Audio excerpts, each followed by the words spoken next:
Consumer equilibrium हम अपना continue करते हैं डिस्कशन।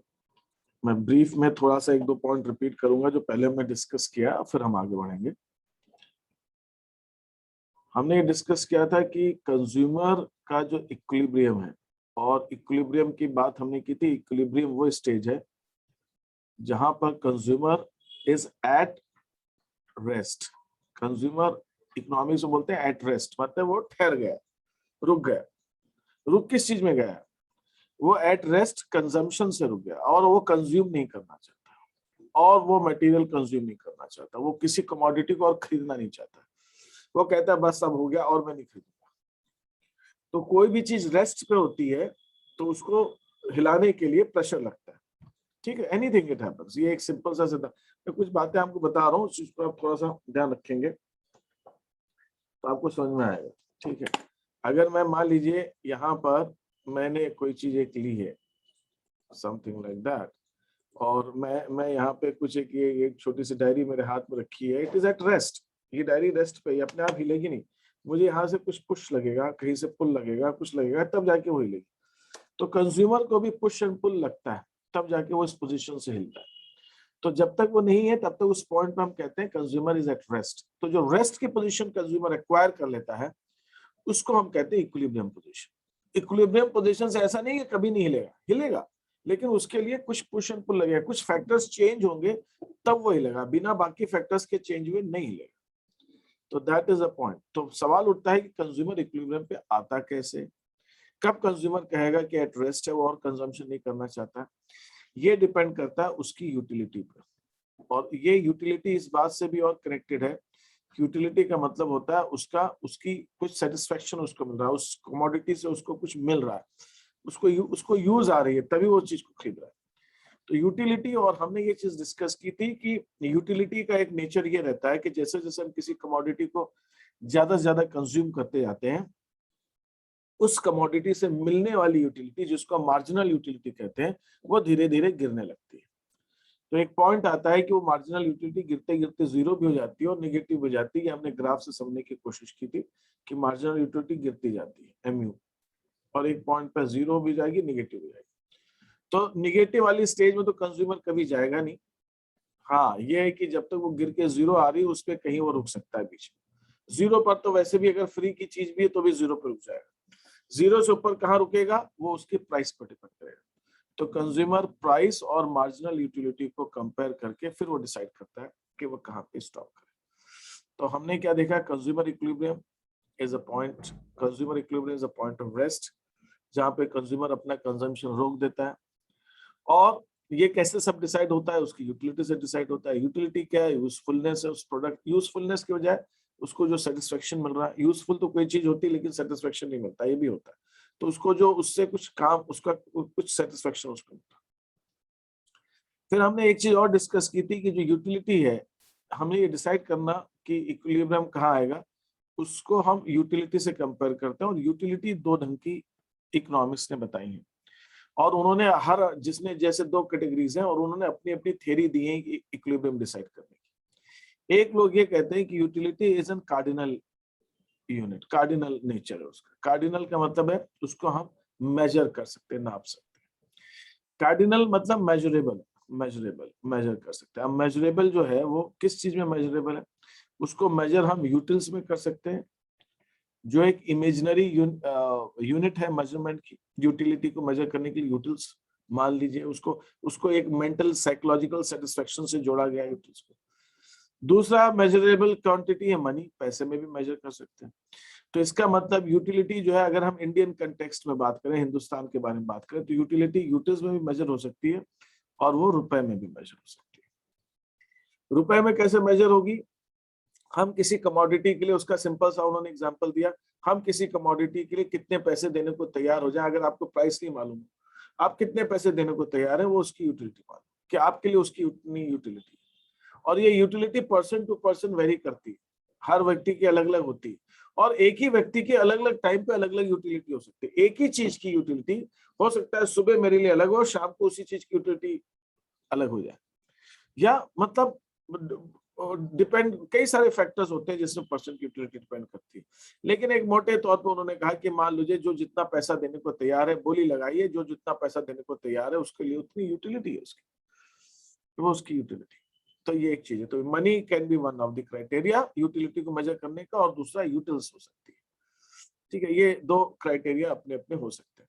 जिन लोगों का मनी में विश्वास है कि मनी यूटिलिटी मेजर करने का क्राइटेरिया हो सकता है, उनका कहना है मनी की वैल्यू तो बदलती रहती है। अगर हमारे लिए यूटिलिटी नहीं भी बदले, लेकिन मनी की वैल्यू बदलने से पता चलेगा कि हम कभी पैसा ज्यादा देने को तैयार हैं, कभी कम देने को तैयार है, इससे लगेगा कि यूटिलिटी बढ़ गई। आज किसी के पास ज्यादा पैसे हैं जेब के अंदर, तो वो कहता है कि ठीक है साहब, मैं यहाँ पे लिख देता हूँ, आप मेरे से इसके लिए 100 रुपए ले लीजिए। उसके पास कम पैसे, हो सकता है यूटिलिटी उतनी हो, कम पैसे है तो कहता है मैं अभी 85 रुपए दे सकता हूँ। तो कहने का मतलब है मनी कितना है उसके पास। अगर यूटिलिटी सेम होने के बाद भी एक ही पर्सन अपने, उसके पास कितने पैसे हैं उसके हिसाब से वो अलग अलग प्राइस देने को तैयार है। तो इसलिए कुछ लोग कहना है कि ये मनी जो है ना सही क्राइटेरिया नहीं, इससे सही यूटिलिटी मालूम ही नहीं पड़ती, तो इसलिए यूटिल्स ले लो। लेकिन यूटिल्स कुछ का कहना है कि यूटिल्स तो आप कैसे, मतलब how would you measure that utility, utils को आप मेजर कैसे करोगे। तो ये, लेकिन फिर भी इसके कुछ इंटरेस्टिंग थियरीज हैं कार्डिनल यूटिलिटी में। कार्डिनल यूटिलिटी वाले कहते हैं कि जब आप क्या करें, मनी में भी मेजर कर रहे हैं, तो marginal utility of x, commodity x मान लीजिए, उसको प्राइस से डिवाइड कर दीजिए, उसकी प्राइस से, तो 1 रुपए पर कितनी आपको यूटिलिटी मिल रही है वो मिल जाएगा, और उसको आपके लिए मनी की कितनी यूटिलिटी उससे कंपेयर कर लीजिए। आपके लिए मनी की कितनी यूटिलिटी उससे आप कंपेयर कर लीजिए एमयूएम से। तो एमयूएम अगर मैं यूटिल्स में देख रहा हूं और एमयूएक्स भी यूटिल्स में है और प्राइस रुपीज में है, तो अगर मान लीजिए किसी प्रोडक्ट से मुझे 30 मार्जिनल यूटिलिटी मिल रही है, ये यूटिल्स है, और उसकी प्राइस 5 रुपए है, तो मैं 1 रुपए पे 6 यूटिल्स की मुझे सेटिस्फेक्शन मिल रहा है। और मेरे लिए अगर मनी की यूटिलिटी भी 6 यूटिल्स है, एमयूएम भी 6 यूटिल्स, तो इसका मतलब मैं इक्विलिब्रियम पे आ गया, मैं इक्विलिब्रियम पे आ गया। हाँ, लेकिन अगर मान लीजिए यहाँ पर प्राइस जो है कम है, मैं प्राइस जो है इसकी, मैं प्राइस इसकी और कम कर देता हूँ, ठीक है, and then if I reduce the price of this commodity, price को मैं रिड्यूस करके 5 है तो ये 6 आ जाता है, तो अगर मैं इसको 4 करता हूँ तो पॉइंट में, चले 4 ले लेते हैं, उसमें कोई दिक्कत, 3 ले लेते हैं, 3 लेने पर 1 रुपए के बदले में मुझे 10 यूटिल्स मिल रहा है। मैं 1 रुपए दे रहा हूँ 10, और मैं, मेरे लिए उसकी जो अहमियत है, उस रुपए की जो वैल्यू है, वो तो सिर्फ 6 यूटिल्स की है। तो भाई मेरे को तो फायदे में हूं, मैं तो बहुत फायदे में, मुझे मिल रहा है 10 यूटिल्स, और मैं जो चीज रुपए दे रहा हूँ 6 यूटिल्स की। तो मैं तो कहूंगा भाई कंजम्पशन इंक्रीज करो और बढ़ाओ, मैं अपना कंजम्पशन और बढ़ाता जाऊंगा, I will increase the consumption. तो जो मुझे यूटिलिटी मिल रही है वो 10 की मिल रही है और मैं दे रहा हूँ 6। आप लोगों को ये कहानी जो मैं सुना रहा हूँ समझ में आ रही है? Yes sir. Yes sir. तो जब मेरे को यूटिलिटी ज्यादा मिल रही थी, तो मैंने क्या देखा, कंज्यूमर इक्विलिब्रियम मेजर करने का कार्डिनल थ्योरी में ये प्रिंसिपल है कि जब मार्जिनल यूटिलिटी एक्स की यूटिल्स में मेजर करते हैं, उसको मैं प्राइस ऑफ एक्स से डिवाइड करता हूँ, तो 1 रुपए पर कितनी यूटिलिटी मिल रही वो आती है, और उसको मैं 1 रुपए की यूटिलिटी से कंपेयर करता हूँ। जब मैं कंपेयर करता हूँ तो मुझे मालूम पड़ जाता है कि मैं इक्विलिब्रियम पे हूं कि नहीं। अगर मेरे को सेटिस्फेक्शन ज्यादा मिल रहा है तो मैं डिसइक्विलिब्रियम पे हूं और मैं अपना कंजम्पशन बढ़ाऊंगा। मुझे सेटिस्फेक्शन कम मिल रहा है तो भी मैं डिसइक्विलिब्रियम पे हूं, मैं अपना कंजम्पशन घटाऊंगा। और जब ये दोनों बराबर हैं तो मैं इक्विलिब्रियम पे हूं, मैं अपना कंजम्पशन वहां पे रोक दूंगा, मैं इक्विलिब्रियम पे आ गया। That is the scenario. तो ये कुछ चीजें हैं जिसको आपको इसमें ध्यान रखना है। फिर उसके बाद हाँ, अगर मान लीजिए मेरे पास, अगर मैंने ये, तो मैंने जब मार्जिनल यूटिलिटी को यूटिल्स में मेजर किया है, अगर मैंने मान लीजिए यूटिल्स मार्जिनल यूटिलिटी को रुपए में मेजर किया है, रुपए में मेजर किया, तो marginal utility of X in rupees should be equal to price of X. तो ये इक्विलिब्रियम जहां पे ये दोनों बराबर है वहां पे वो इक्विलिब्रियम आ जाएगा। अगर ये मार्जिनल यूटिलिटी भी रुपए में है तो मैं इसको ग्राफ से दिखा रहा हूँ, मार्जिनल यूटिलिटी रुपए में गिरती जा रही है और जहां पे ये प्राइस के बराबर हो जाए वो पॉइंट इक्विलिब्रियम का जाएगा। This is the equilibrium point. तो इस ढंग से हम इक्विलिब्रियम को मेजर करते हैं in case of cardinal utility. एक चीज और हमने डिस्कस की कि अगर दो कमोडिटी है तो हम marginal utility of X upon price of X निकालेंगे। दूसरी कमोडिटी है तो marginal utility of Y upon price of Y निकालेंगे। और जब ये दोनों marginal utility of Y M के बराबर हो जाएंगी मैं वहां रुकूंगा। अगर मुझे एक्स कमोडिटी से सेटिस्फेक्शन ज्यादा मिल रहा है तो मैं एक्स का कंजम्पशन बढ़ाता जाऊंगा और एक पॉइंट आएगा एक्स का कंजम्पशन जब बढ़ाऊंगा तो एमयू एक्स गिरता जाएगा। गिरते गिरते जब वो एमयू वाई के बराबर आ जाएगा और दोनों तीनों MU Y marginal utility money के बराबर होंगे, मैं वहां पे अपना कंजम्पशन रोक दूंगा। यहाँ तक जो कुछ मैंने बताया इसमें किसी को कोई डाउट है, कंफ्यूजन है तो मुझे पूछिए आप। No sir. No sir. तो हम क्या देख रहे थे, ये देख रहे थे कि यूटिलिटी एक कार्डिनल होती है। कार्डिनल का मतलब है यूटिलिटी को मेजर कर सकते हैं। यूटिलिटी को कैसे मेजर कर सकते हैं, यूटिल्स में कर सकते हैं, मनी में कर सकते हैं। दूसरा एक अप्रोच ये भी है कि कार्डिनल यूटिलिटी ऑर्डिनल होती है। ऑर्डिनल का मतलब है मेजर तो नहीं कर सकते, ऑर्डर बता सकते हैं। ऑर्डर मतलब यूटिलिटी इससे ज्यादा, इससे कम, इससे और कम, इससे और कम, इससे और सीक्वेंस बता सकते हैं कि यूटिलिटी किससे ज्यादा मिल रही है, किससे कम मिल रही है, कैसे कम हो रही है। That I can tell you the sequence. तो ordinal gives me the order of it, gives me the sequence of it. अब हम बात करने वाले हैं कि जो लोग ये मानते हैं कि यूटिलिटी ऑर्डिनल होती है उनके हिसाब से हम इक्विलिब्रियम को कैसे निकालते हैं। How do we calculate this equilibrium? ठीक है, दैट इज उस पॉइंट पे हम बात करेंगे।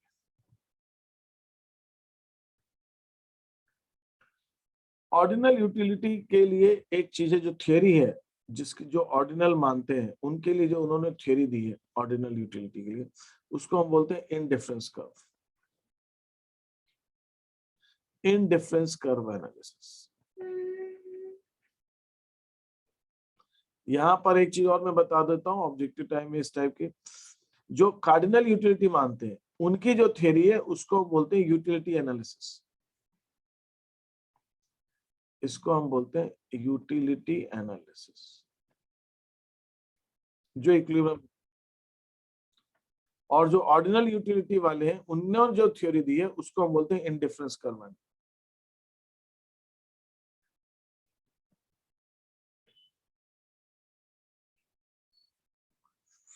तो कार्डिनल जिनकी थ्योरी है इक्विलिब्रियम डिसाइड करने, इक्विलिब्रियम को बताने के लिए वो जो थ्योरी यूज करते हैं वो यूटिलिटी एनालिसिस है। और ऑर्डिनल जो है वो जो थ्योरी बनाते हैं उसको हम बोलते हैं इनडिफरेंस कर्व एनालिसिस। तो ये दो हमारी अलग अलग थ्योरी है। हमने इसको डिस्कस कर लिया, इसका इक्विलिब्रियम भी हमने देख लिया, इसके हिसाब से equilibrium is equal to this. अब हम बात करने वाले हैं इनडिफरेंस कर्व एनालिसिस की। इसके हिसाब से हमारा इक्विलिब्रियम कहाँ आता है। इनडिफरेंस कर्व एनालिसिस हमसे ये कहती है कि इसके लिए बिफोर वी अंडरस्टैंड दिस, इससे पहले हमको कुछ चीजें समझनी पड़ेगी। हमको एक दो चीजें समझनी पड़ेगी। पहली चीज समझनी पड़ेगी कि इनडिफरेंस कर्व एनालिसिस एक कमोडिटी की बात नहीं करता, वो कम से कम दो कमोडिटी की बात करता है। यूटिलिटी एनालिसिस में हम MUX की से बात कर सकते हैं, यहाँ पे दो कमोडिटी मिनिमम चाहिए और दो कमोडिटी मैक्सिमम भी चाहिए। मैक्सिमम किस लिए चाहिए? क्योंकि कंज्यूम हम उसको ग्राफिकली प्रेजेंट नहीं कर पाएंगे। तो इनडिफरेंस कर्व एनालिसिस ये मान के चलता है कि एक कंज्यूमर जो है किसी एक कमोडिटी को नहीं खरीदता, वो बास्केट ऑफ कमोडिटीज को खरीदता है। बास्केट माने कई सारी कमोडिटीज एक साथ खरीदता है, सिर्फ एक कमोडिटी को नहीं खरीदता। That is what indifference curve analysis is. ये हमारा इनडिफरेंस कर्व एनालिसिस है। तो बास्केट ऑफ कमोडिटीज को खरीदता है, ठीक है, और उसके अंदर कई सारे प्रोडक्ट्स होते हैं जिनको परचेस करता है। तो यहाँ पर हम कम से कम दो कमोडिटीज की बात करें।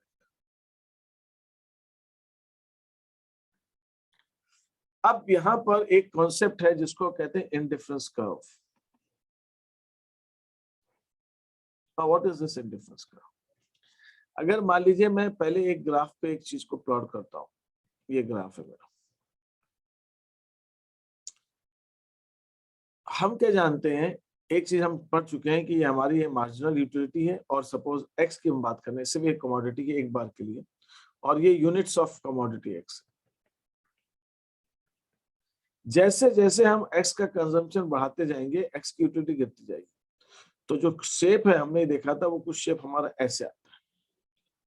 If we consume more of X, जैसे जैसे हम एक्स का कंजम्पशन बढ़ाएंगे हमारी यूटिलिटी जो है धीरे धीरे कम होती जाएगी, और जैसे जैसे कंजम्पशन कम होगा हमारी यूटिलिटी बढ़, तो ये डाउनवर्ड स्लोपिंग कर्व है, ये हर यूटिलिटी के साथ होगा। तो अब हम थोड़ा सा इसके अंदर, इस थ्योरी के अंदर थोड़ा सा और जाते हैं, जस्ट अ मिनट, है ना।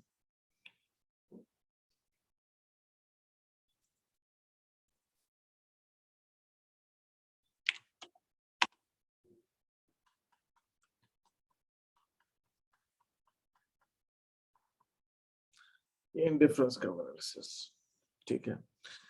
इन दिस चैप्टर हम लोग वो डिस्कस करेंगे कार्डिनल नंबर में अजम्पशन, इंडिफरेंस कर्व का अजम्पशन क्या है, अजम्पशन क्या क्या है इस थ्योरी के, वो हम पहले देखते हैं। IC analysis of consumer equilibrium is based on the following assumption. Money income of the consumer is given and does not change. ये थ्योरी ये अज्यूम करती है कि एक पर्सन की, जिसकी कंज्यूमर की हम बात कर रहे हैं, उसकी मनी इनकम कितनी है वो आपको दी हुई है, और दी हुई है और वो कांस्टेंट है, वो बदल नहीं रही। That is called the money income. Money income आपको दे रखी है कि उस कंज्यूमर की मनी इनकम कितनी है, और वो पूरी एनालिसिस में चेंज नहीं हो रही, वो कांस्टेंट है। दूसरी चीज, consumer spends his income on such goods which can be substituted for each other. मतलब ये है कि जो कंज्यूमर की हमने बास्केट ली है, उस बास्केट के अंदर अगर कंज्यूमर दो तरह के गुड्स खरीद रहा है, तो वो दोनों तरह के गुड्स जो हैं वो एक दूसरे से सब्स्टिट्यूट हो सकते हैं। मतलब कंज्यूमर अगर, इसको ऐसे लेता हूं मैं, let me put it like this,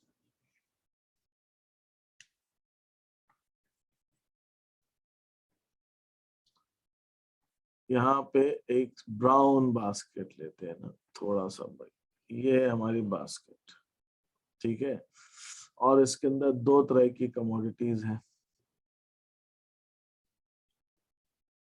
एक ये है कमोडिटी एक्स, थोड़ी देर के लिए मान, और दूसरी कमोडिटी है हमारे पास commodity Y. No, the better way is different. The better way is this. एक है कमोडिटी वाई और दूसरी है कमोडिटी एक्स। अब ये थ्योरी का अजम्पशन क्या है? थ्योरी का अजम्पशन ये है कि अगर ये दोनों एक दूसरे के सब्स्टिट्यूट हैं, मतलब अगर कोई कंज्यूमर चाहे कि वो एक्स कमोडिटी को और ज्यादा से ज्यादा खरीदे, और अगर वो चाहे तो एक्स को कम करके वाई को ज्यादा खरीदे तो भी पॉसिबल है। मतलब वो चाहे कि वाई कमोडिटी में ज्यादा खरीदूं और एक्स को मैं कम कर दूं, तो वो भी दोनों नहीं खरीद सकता क्योंकि इनकम फिक्स है। दोनों सोचे मैं एक्स भी ज्यादा खरीद लूं वाई भी, ऐसे थोड़ी हो सकता है। या भाई एक्स ज्यादा ले लो या वाई ज्यादा ले लो, दोनों में से नहीं ले सकते। तो आप अगर मान लीजिए थोड़ी देर के लिए मान लीजिए कि आप इतना खरीद सकते हैं, आपको लगता है ये कमोडिटी जो है इसको मैंने नाम दे दिया वाई, और इस कमोडिटी को मैंने नाम दे दिया एक्स। तो ये थ्योरी क्या कहती है कि एक्स और वाई आपस में सब्स्टिट्यूट हो सकते हैं। सब्स्टिट्यूट हो सकते हैं मतलब आप अगर चाहो तो एक्स का कंजम्पशन कम करके और वाई का कंजम्पशन अगर आप बढ़ाना चाहते हो तो आप उसको बढ़ा सकते हो। मतलब दो कमोडिटीज आपको ऐसी अज्यूम करनी है कि एक के बदले दूसरा चल सके। मतलब आप एग्जाम्पल लें, जब इस थ्योरी को पढ़ता है तो ऐसा नहीं लीजिए कि आप एक जगह ले लीजिए स्कूटर और एक जगह आपने ले लिया टीवी, ये दोनों एकदम अलग अलग चीज। आप एग्जाम्पल कैसे ले लीजिए, जैसे इन्होंने लिया, आप ले लीजिए एप्पल एंड आप ले लीजिए ऑरेंजेस। तो कंज्यूमर एप्पल ऑरेंजेस को सब्स्टिट्यूट कर लेगा, है ना। आप एक जगह ले रहे हैं मोबाइल, ठीक है, और एक जगह ले रहे हैं एप्पल, तो भाई ये दोनों थोड़ी कॉम्बिनेशन सब्स्टिट्यूशन का है। तो सब्स्टिट्यूशन में एक्स और वाई कमोडिटी ऐसी लें जो एक दूसरे के बदले में कंज्यूमर उसको रेडी हो सब्स्टिट्यूट करने का। ये पॉइंट समझ में आया कि नहीं आया, मैं कहना क्या चाह रहा हूं? Yes, sir. की पर्सन की इनकम फिक्स है, उस फिक्स इनकम में वो एक्स खरीद रहा है या वाई खरीद रहा है। एक्स बढ़ाना चाहता है तो उसको वाई कम करके एक्स बढ़ा सकेगा, और अगर वो वाई बढ़ाना चाहता है तो उसको एक्स कम करके वाई बढ़ाना पड़ेगा। तो यही चीज ये थ्योरी कह रही है, ये कह रहा है इक्विलिब्रियम का assumption कि ये दोनों आपस में सब्स्टिट्यूट किए जा सके, ऐसा लेकर आप इस एनालिसिस को करेंगे। ठीक है, any questions please? No, sir. No sir. यहाँ समझ में आ गया जो मैं समझा रहा हूँ यहाँ तक? Yes sir. थर्ड एजम्पशन क्या है कि कंज्यूमर का प्रेफरेंस, जिसको स्केल ऑफ प्रेफरेंस भी कहते हैं, स्केल ऑफ प्रेफरेंस मतलब है ये ज्यादा ये कम, more less, more average less, ये स्केल है। For two goods is well defined, वो तय है, मालूम है, हम उसको निकाल सकते हैं कि इसमें ज्यादा इसमें कम। Generally speaking his intensity of desire for a good will increase when he has less of it. और जनरली होता है कि जब हमारे पास कोई चीज कम होती है तो हम उसको ज्यादा चाहते हैं, हम उसको ज्यादा लेना चाहते हैं। इसी चीज को अगर हम समझना चाहें तो यहाँ पे जो मैंने अभी आपको एग्जांपल दिया, ठीक है, यहाँ पे मैंने आपको लिया कि एक बास्केट है हमारे पास चीजों की, कमोडिटी, और इस बास्केट के अंदर अगर मान लीजिए थोड़ी देर के लिए मेरे पास कमोडिटी एक्स या कमोडिटी वाई, इसको मैंने वाई लिया था, वाई ज्यादा है, वाई मेरे पास बहुत सारा है,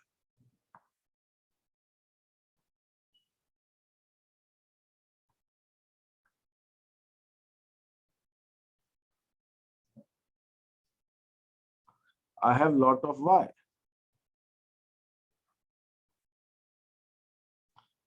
but I have less of x.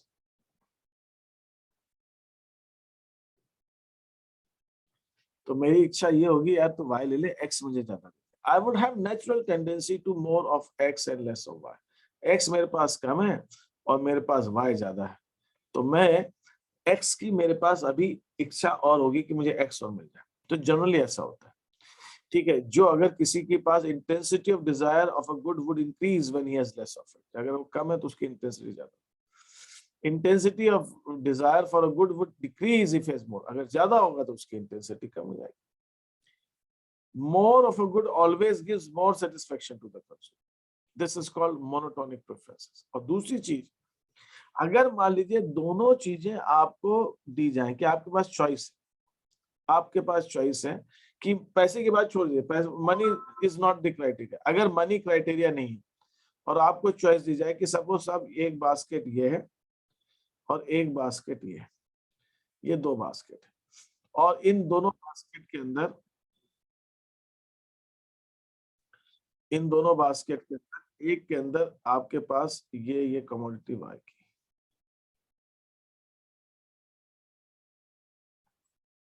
आपके पास इतनी सारी इस बास्केट में वाई भरी पड़ी, और एक दूसरी बास्केट है जिसके अंदर आपके पास एक्स। आपको बोला जाए कि बताइए साहब इन दोनों में से आप कौन सी बास्केट लेना चाहेंगे, तो बहुत ऑब्वियस सी बात है, बिल्कुल स्पष्ट सी बात है कि कंज्यूमर कहेगा भाई मुझे ये वाली बास्केट दे दो। होगा कि ऐसा नहीं होगा, ये बताइए? यस सर, होगा। नॉर्मली पैसे की आप पेमेंट, पैसे तो मैं मांग ही नहीं रहा हूँ आपसे, है ना। मैं आपको दो बास्केट दिखा रहा हूँ, एक में एक्स, एक में वाई, है ना। अगर मान लीजिए दोनों, ऐसा नहीं है कि एक में बहुत महंगी चीज पड़ी, एक में सस्ती नहीं है, दोनों करीब करीब एक जैसी चीजें, और एक में ज्यादा है एक में कम है, तो आप कौन सा लेना चाहेंगे? जो ज्यादा है जिसमें। Is that okay? Yes sir. ठीक है। अन्वेष, ये बात समझ में नहीं आई ना मैं क्या कह रहा हूँ? ये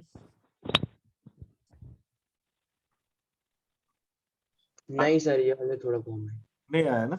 तो तुम लोग आ जाओ जरा क्लास के अंदर सामने, ऑन करके बैठी जरा, वीडियो होगी पहले, मुझे लगे तो सही कहाँ बैठे कहाँ। हाँ, अच्छा, सिंसियरली बैठे हो। अन्वेष, मैं तेरे को दो बास्केट दे रहा हूँ, मैं कह रहा हूँ, एक बास्केट जिसमें रेड फ्रूट्स है और उसके अंदर इतने सारे रेड फ्रूट्स पड़े हुए, और दूसरी बास्केट जिसमें ग्रीन फ्रूट्स है, उसमें 5 ग्रीन फ्रूट्स हैं और एक में रेड फ्रूट्स हैं, जो इतने सारे। तो ये बता, अगर मैं तेरे से चॉइस पूछता हूँ कि तू कौन सी बास्केट लेना चाहेगा, would you like to take basket A और would you like to take basket B? B. तो इसी चीज को कंज्यूमर चाहता है, मोर, कंज्यूमर ज्यादा लेना चाहता है। इसी चीज को इकोनॉमिक्स में हम कहते हैं मोनोटोनिक प्रेफरेंसेस। मोनोटोनिक प्रेफरेंसेस माने consumer is wanting more of a commodity. किसी कमोडिटी को आप ज्यादा लेना चाहते हो तो उसको हम कहते हैं monotonic preferences. Monotonic preference means when you need more of anything, आपको वो चीज ज्यादा चाहिए, उसको हम कहते हैं मोनोटोनिक प्रेफरेंस। ये चीज क्लियर हो गई पारुल? Yes sir. अन्वेष तुमको भी क्लियर हो गई? पारुल को भी समझ में आ गया बात? मोनोटोनिक प्रेफरेंस का मतलब है जब कंज्यूमर किसी ज्यादा वाली चीज को लेना चाहे तो उसको हम कहते हैं मोनोटोनिक प्रेफरेंस। अब हम बात करते हैं नेक्स्ट चीज की। Next concept is indifference set या indifference curve. What is indifference curve and what is indifference curve? इन्होंने ये कहा है कि मान लीजिए consider a situation when a consumer spending his given income on two goods. ये मान लो कि कंज्यूमर अपनी इनकम को 2 तरह के गुड्स में खर्च करता है। 2 तरह के गुड्स कौन से? A and B. और ए को एप्पल मान लो और बी को ऑरेंजेस मान लो। और मान लीजिए दोनों गुड्स को एक दूसरे से सब्स्टिट्यूट किया जा सकता है, एक को देख के दूसरा लिया जा सकता है। तो उस केस में कंज्यूमर के पास मान लीजिए जो उसकी इनकम है, उस इनकम से वो कंज्यूमर ऐसे ऐसे गुड्स खरीद सकता है। ऐसे ऐसे मतलब इस ढंग से खरीद सकता है। उस इनकम में कंज्यूमर के पास एक चॉइस ये है कि कंज्यूमर के पास एक चॉइस ये है कि या तो वो 1 एप्पल ले या 10 ऑरेंज ले ले। लेकिन अगर वो एप्पल को बढ़ाना चाहता है तो उसको ऑरेंजेस कम करना पड़ेगा, और एप्पल को बढ़ाना चाहता है तो ऑरेंजेस और कम करने पड़ेंगे, और एप्पल को बढ़ाना चाहता है ऑरेंजेस और कम करने पड़ेंगे। तो कंज्यूमर, अगर मान लीजिए एक ऐसी टेबल हम बनाते हैं जिस टेबल में कंज्यूमर को सेम सेटिस्फेक्शन मिल रहा है, सेम सेटिस्फेक्शन मिल रहा है, तो सेम सेटिस्फेक्शन कब मिल रहा है? जब वो कंज्यूमर 1 एप्पल ले और 10 ऑरेंजेस ले। दूसरी सिचुएशन हो सकती है कि कंज्यूमर 1 एप्पल अपना बढ़ा रहा है तो 7 ऑरेंजेस बोलेगा। तो अगर एक तरह से मोटे तौर पे मैं इसको अगर ये बात करूं, आप ये समझिए, इकोनॉमिक्स ये कह रहे हैं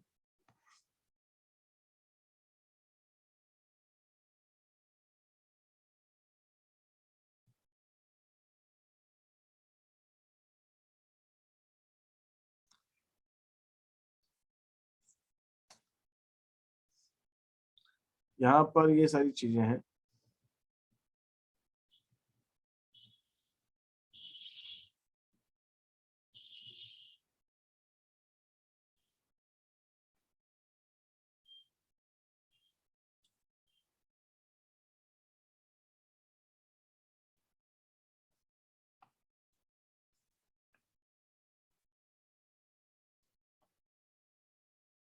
अरे क्या होगा?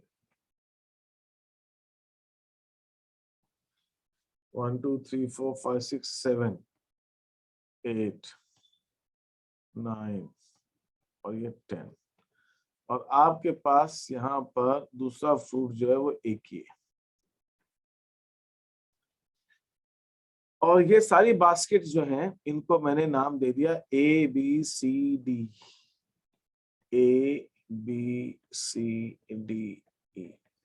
ये सारी बास्केट में जो फ्रूट्स हैं, इन सब बास्केट से सेटिस्फेक्शन जो है सेम आ रहा है।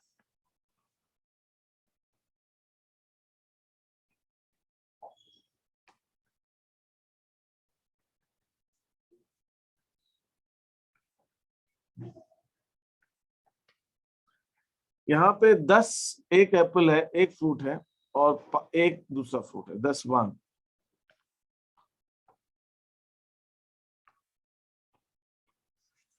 अब अगर मुझे बी और कंज्यूम, मुझे सेटिस्फेक्शन सेम चाहिए, तो अगर मैं बी का अपना कंजम्पशन बढ़ाता हूँ, if I increase consumption of B, मैं बी को 2 यूनिट करता हूँ, तो मुझे दूसरा यूनिट जो है कुछ ना कुछ कम करना ही पड़ेगा। एक टेबल जो आपके बुक में दी है उसके हिसाब से उन्होंने उसको 7 कर दिया।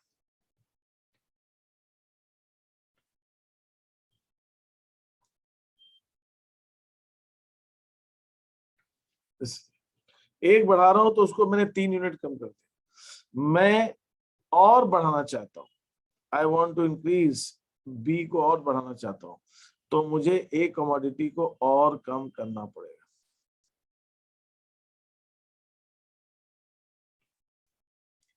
मुझे बी कमोडिटी को और कम करना पड़ेगा। तो आई रिड्यूस दिस, मैं बढ़ा दिया मैंने ए कमोडिटी को, एक और यूनिट ले ली तो बी को और कम करना पड़ेगा।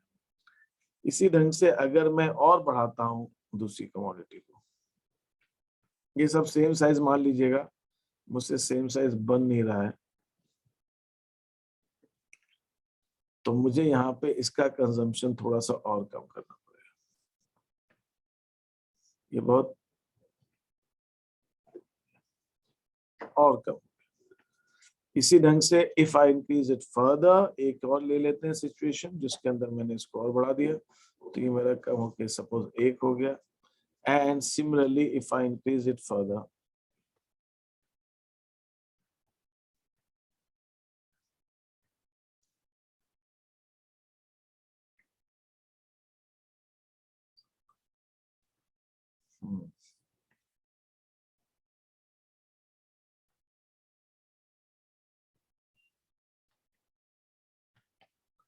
तो आप क्या देख रहे हो, मोटे तौर पे ये एग्जैक्टली नंबर इतना मैच आपको नहीं करेगा, बाकी I think I have given the idea, आपको आइडिया लग गया होगा मैं कहना क्या चाहता हूँ। मैं सिर्फ इतनी बात कहना चाह रहा हूँ कि जैसे जैसे आप कमोडिटीज का कंजम्पशन बढ़ाते जाएंगे, ठीक है, कमोडिटीज का कंजम्पशन आप बढ़ाते जाएंगे, आपको अगर सेम सेटिस्फेक्शन चाहिए तो एक बास्केट में अगर कमोडिटी ए ज्यादा है बी कम है, तो सेम सेटिस्फेक्शन के लिए दूसरी बास्केट में आपको अगर एक कमोडिटी आप बढ़ा रहे हैं तो एक कमोडिटी आपको कम करनी पड़ेगी, तभी जाके बास्केट ए और बास्केट बी दोनों में आपको सेम सेटिस्फेक्शन आएगा।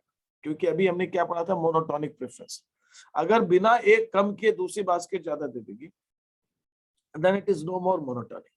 मोनोटोनिक वो तब होगा जब दोनों बास्केट्स में अपने को सिमिलर सेटिस्फेक्शन मिल रहा। तो यहाँ पे ये जो चीज है, ये टेबल जो है वो यही चीज कहना चाह रही है आपको। ये बात, ये टेबल ये कह रही है, आप यहाँ पे अगर देखें तो what you can observe is ये 4 कॉम्बिनेशन है। इसमें एप्पल 1 है तो ऑरेंजेस 10 है, एप्पल बढ़ाया तो ऑरेंजेस कम हो गए, एप्पल और बढ़ाया तो ऑरेंजेस और कम, एप्पल और बढ़ाया तो ऑरेंजेस और कम।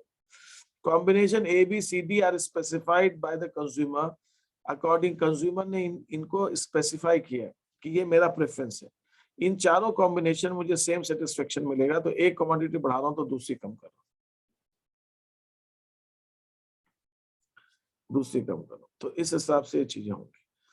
तो एक और है हमारे पास यहाँ पर, तो each combination offers the same level of satisfaction, ये जो चारों कॉम्बिनेशन है सेम लेवल ऑफ सेटिस्फेक्शन दे रहे हैं, so that in terms of level of satisfaction combination A B C और डी, ये सारे कॉम्बिनेशन एक सेटिस्फेक्शन दे रहे हैं। As there is no difference among combination A, B and C, D, we may say that consumer is indifferent across these combinations.